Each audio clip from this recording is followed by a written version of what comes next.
Hello there and welcome to this session. This session is by way of a quick guide to ISO 14001-2004. By now you may have purchased your environmental management system and you are using www.iso-ims.co.uk as part of your implementation process. So at a top level then, we need to document and establish an environmental policy. Your policy needs to include some clear commitments to prevent pollution, to stay legally compliant with environmental legislation and other requirements to which you may subscribe to, and to continually improve the environmental management system. Your policy needs to be authorised by top management and it needs to be communicated. We need to establish where our environmental impacts lie in association with our activities, products and services, and we need to evaluate their significance.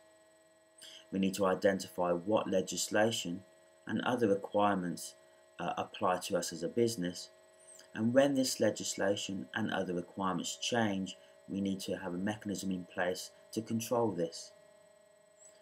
Objectives need to be documented, they need to be measurable, and we need to establish documented plans to achieve our objectives. We need to document roles and responsibilities for the environmental management system. Communication processes need to be established, not only for internal communication of our environmental management system, but also external communication processes. Where training of the environmental management system is implemented, training needs to be recorded. Documentation needs to be established. This will include an environmental manual, documented procedures and forms, and we need to establish a mechanism for when documented manuals, procedures and forms change to make sure that these are at the correct issue status at point of use.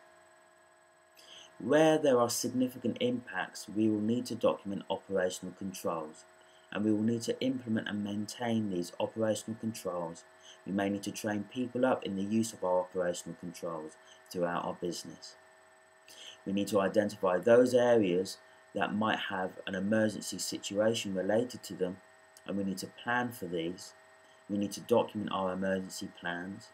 We need to train people up in the use of the plans, and we need to make sure emergency equipment is available. Monitoring and measurement is a key point in this standard, so we need to establish internal audit processes. We need to make sure our people are trained, are competent to deliver our internal audit process. We need to also evaluate compliance to legislation and other requirements to which we subscribe to. And there may be other performance measures that we may need to establish which are applicable to our business. These could be, for example, carbon footprinting. These could be, for example, use of energy.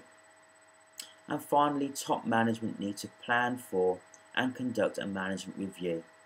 Now, your management review needs to be recorded, and this provides a general overview of the environmental performance of your environmental management system. Outputs from your management review should drive continual improvement. Okay, this ends this session. There are some other sessions that you will find which takes each clause of the ISO